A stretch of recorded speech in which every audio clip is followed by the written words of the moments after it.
C'est rendu l'heure de Fred Bastien. Bonjour, l'honorable Marc Bollard. Bonjour, Fred Bastien. Bonjour, Isabelle Perron. Bonsoir. L'omniprésente Isabelle Perron. Toujours Loël. T'étais là, toi, déjà au midi. Là. Ça fait que Oui. dans le fond, c'est moi qui t'adopte, Akiza. Là. Avec grand bonheur. C'est que ça, ouais, exact. Très heureux de vous retrouver. Très fort. Mais on Bon. est très fiers de t'avoir adopté. Là. Oui, hein? Ah oui. Vraiment. On a fait ça ensemble, Fred T'as et moi. deux sujets, mais on va peut-être juste en faire un. Ouais. C'est au choix du chef. On y reviendra. Oui. Effacer le contenu de son cellulaire aux douanes. Ouais. Est-ce une bonne idée? Écoutez, c'est l'histoire de Samuel Tunick qui tourne les têtes ces temps-ci. C'est assez intéressant. Lui, imaginez-vous, en janvier dernier, puis on en parle cette semaine parce qu'il y a eu une audience en cours. Là. Mais lui, en janvier dernier, il revient de la République dominicaine. Il arrive... Puis c'est un citoyen américain. OK. Il arrive à Atlanta. Puis là, le gars des douanes, il dit « Hey, j'aimerais savoir ton téléphone. » Puis il dit 2 minutes, il résiste un peu. Finalement, il finit par céder, donne le téléphone, puis il dit le gars des douanes lui demande son mot de passe. Donc là, il dit « Je te donnerai pas mon mot de passe. » Il gosse un peu. Finalement, il finit par lui donner son mot de passe, mais il donne un mot de passe.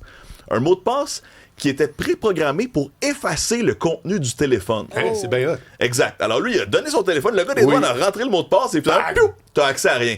Et là, ben, les Américains n'ont pas trop aimé ça. Hein? Les clair. douaniers n'ont pas trop aimé ça. Et présentement, il a été accusé d'avoir détruit une preuve lorsqu'il était en interrogation. Parce que tu sais, tu peux pas volontairement devant quelqu'un qui... Puis là, il y a 1 million de nuances là-dedans. Oui.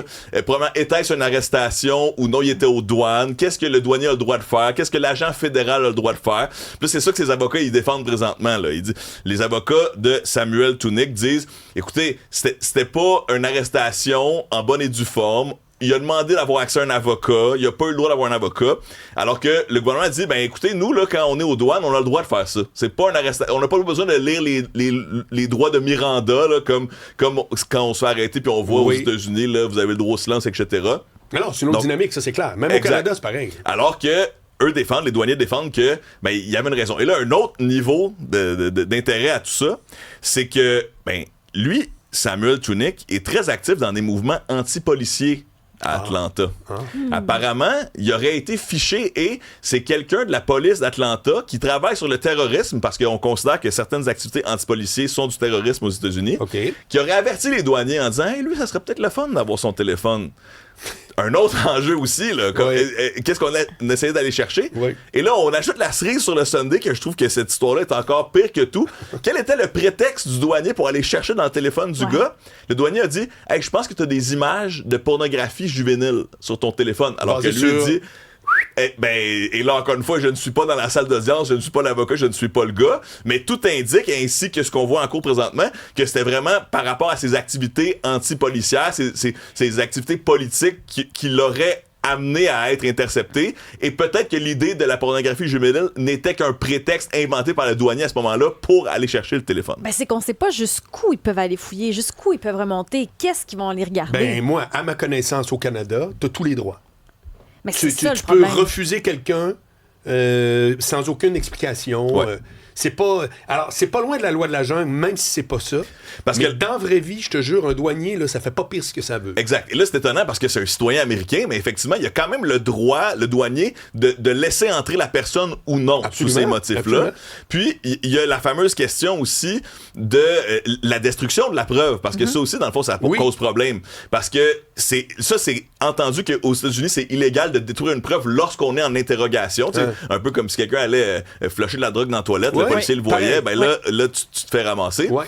Et là, ce qui est intéressant aussi, puis c'est sûr que ça va se débattre en cours, c'est que c'est pas lui-même qui a effacé la preuve, Non. c'est le douanier Oui. qui a entré C'est le mot de intéressant. passe. Oui. Puis là, pour les fans de technique, c'est qu'il y a un OS que tu peux télécharger sur ton téléphone qui s'appelle Graphene OS, qui remplace là, un peu le Android ou le Apple traditionnel. Ouais. Et ce OS-là est spécialisé justement pour être privé. Puis là, bon, tu te dis des fois, c'est bon d'avoir un certain jardin secret envers le gouvernement, mais là, l'autre problème, c'est quand le gouvernement a des raisons d'aller chercher. Est-ce que, dans le fond, c'est pas un modèle qui aide les criminels à dissimuler leurs activités illégales? Ce genre d'affaires-là, c'est quand même pratique si tu veux effacer les preuves. Mais là, est-il innocent? C'est tellement compliqué. Ben, Êtes-vous allé au Mexique? Oui. Est-ce que vous avez vu comment ça fonctionne quand tu arrives à la fouille des bagages avec la lumière verte et la lumière Oui. rouge? C'est au hasard. Hein? Mais c'est, ça a vraiment l'air poète-poète, la petite affaire, c'est le Non, coin. non. C'est vraiment une machine totalement au hasard. Mais c'est quoi la subtilité? Vous remarquez? Non. J'écoute. Vous pèsez vous-même sur le bouton. Ah! C'est pas le douanier. Ah, mais moi, j'ai Tu pas fait pèses ça sur le d'abord. bouton. Ça veut dire que j'ai pas été sélectionné. OK. Mais t'étais peut-être à Cuba, puis tu t'en souviens. Non, je suis jamais allée à Cuba. Non? Non, je vais au Mexique chaque année. Oui? Oui. Vraiment? J'ai une amie qui reste là. Bon, ben bravo. Mais moi aussi, j'ai c'est déjà ça. vu le Oui. rouge et vert. Là. Tu payes sur le bouton Mais je savais pas, toi-même, oui, c'est pas c'est le toi. douanier, donc ça revient à dire tu as activé notre logiciel qui dit que de façon totalement aléatoire, on va fouiller tes bagages quand c'est la lumière rouge. Bon, puis là, ça, c'est le cas de cet individu Ouais. qui est intéressant à suivre, puis qui pose un paquet de questions, juste effacer les preuves, Ouais. tu sais, comment il a été intercepté, etc. Uh-huh. Mais là, nous, ensuite, en tant que Canadiens, en tant que gens qui travaillent dans les médias, on peut se poser la question, traverser les douanes, ça implique quoi maintenant? Tu sais, puis j'en parlais avec Louis T, votre invité tout à l'heure, Oui. qui lui a un frère qui habite aux États-Unis. Mais puis, je veux pas trop en dévoiler, là, je sais pas si on me permet d'aller là, mais tu sais, comme plusieurs personnes, lui choisit d'avoir un deuxième téléphone pour traverser les douanes, puis choisit de ne pas traverser avec son propre téléphone. OK? Ben, c'est que là, tu as la notion de, bon, ce qu'on a dit, là, les fraudeurs ou quoi que ce soit, mais tu as la notion aussi de est-ce que les gens vont commencer à se censurer justement pour pas avoir peur de passer aux douanes. Ouais, exact. Puis est-ce qu'on va tous acheter un deuxième appareil? Hein? Ouais. Tu sais, moi, je me souviens, là, je suis passé aux douanes américaines, puis j'avais absolument rien à me reprocher du tout. Mais ça a pris 1h30 parce que là, mon histoire, hey, tu t'en vas visiter une amie là, qui travaille à la NASA, je crois pas ça. Je m'en allais voir mon ami Farah Alibé. Puis lui, il disait, bon, on va raconter ça au gars à l'intérieur. Là, tu sais. Puis là, j'essayais d'expliquer que je m'en allais dans mon petit véhicule, conduire jusqu'à LA puis revenir. Il disait, voyons, c'est gros comme, comme une bosse, ce véhicule-là. Pourquoi tu prends pas l'avion? Ben, pour l'aventure, monsieur. C'est le douanier, l'aventure, il est pas toujours là. Pas tant, comme, non. pourquoi tu prends pas un avion, mon chum? c'est ça. Puis là, Comme c'est 50 Le heures, budget. t'as fait ça pour vrai? oh, oui, je l'ai fait 2 fois, une fois Deux seul. fois? C'est un valeureux Ouais, guerrier. Tu l'as connu où, Farah Alibé? à la NASA en 2018. Comment à la NASA? Tu connais pas à la NASA? Oh, moi, Frédéric Bastien. Parce que j'avais été invité en tant que YouTuber. J'avais appliqué, là, la NASA a un programme pour les créateurs numériques. Sérieux? Tu peux appliquer, tu te dis, j'aimerais bien aller visiter une de vos installations. Puis j'avais justifié en disant, moi, mon public est francophone, puis je suis bilingue, donc je vais pouvoir expliquer ce que vos scientifiques font, mais à la nation québécoise, pour francophones qui m'écoutent sur Internet. Il m'avait invité. Farah Alibé, elle faisait une démonstration en anglais devant plein de journalistes. La BBC est là, puis 3-4 petits clins comme Fred Bastien. Alors là, je pose une question, puis elle dit, elle se met à me parler en français. C'est pas un accent québécois, ça? Je dis oui. On est devant tous les journalistes du monde, là, tu sais. Je dis oui. Elle dit, ah, mais je viens de Joliette. Puis elle se met à me parler. Là, on est tous excités. C'est malin. Là, finalement, on se remet à parler en anglais parce qu'on est devant toute la Ben presse. oui. Puis à partir de ce moment-là, ben, on a continué de correspondre. Puis maintenant, Farah est la personne qu'on connaît au Québec. Là. Tu parles. Ouais. Fait que bref, quand C'est un big shot, moi-même, Fred Bastien. je m'en Oui, allais. sérieux, il trime le carnet Pas pour rien d'adresse. qu'il est là tous les jours, hein? quand je m'en allais à Los Angeles, j'ai été retenu pendant 1h30 auprès des... Puis on m'a demandé combien j'avais dans mon compte en banque, puis c'était quoi ma job, puis des informations que même mes amis proches savent pas toujours. Ouais. Mais je me disais, moi j'ai souvent 2 téléphones aussi, mais pas pour déjouer la douane. Un pour là, la juste parce- drogue, un pour... Exact. Ouais, ouais. Un pour les filles. Ben non, non. oui, ben oui. Il y en a 3. C'est un pour la job, un pour le perso, là, normalement. Puis, mais justement, je m'étais dit, je vais juste rentrer avec mon perso, tu sais, parce que Oui. ça va être plus simple s'ils veulent regarder dedans, etc.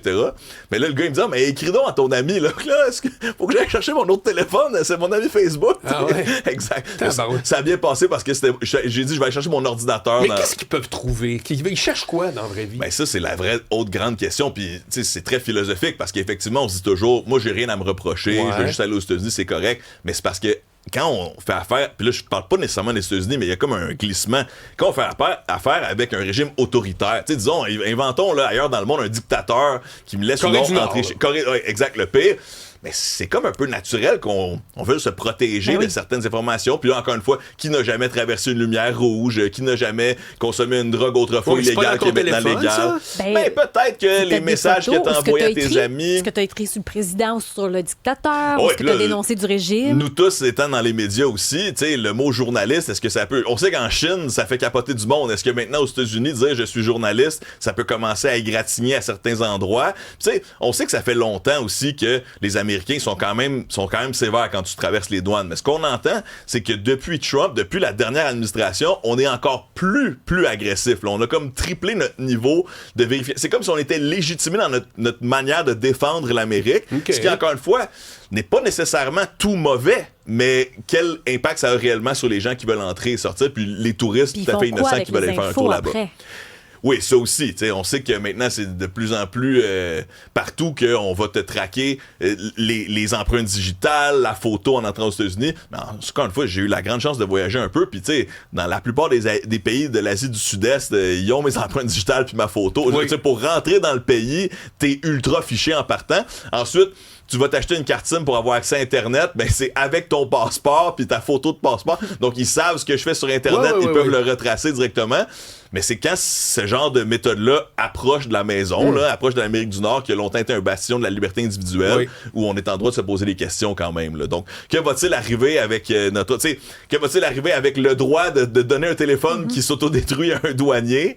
Que va-t-il arriver avec la collaboration des services policiers et de la douane, à quel point est-ce qu'une arrestation est une arrestation, puis à quel point entrer au pays, c'est entrer au pays. Ça va être très intéressant à suivre dans les prochaines semaines. La vie privée est une utopie. Isabelle, surtout que c'est parce que là, on arrive là dans le pacing, tu m'en as parlé toute la fin de semaine. La fameuse question que tu voulais poser. Oui, mais c'est parce que ça fait 2 jours qu'on brainstorm. Malheureusement, c'est tout le temps qu'on a parce que le pacing, la dernière heure, ça déborde. Il y a tellement d'éléments. Désolé. Désolé. Fred, tu vas revenir Faudra demain. qu'on fasse ça demain. Super, avec grand super plaisir. génial. Merci. Bye.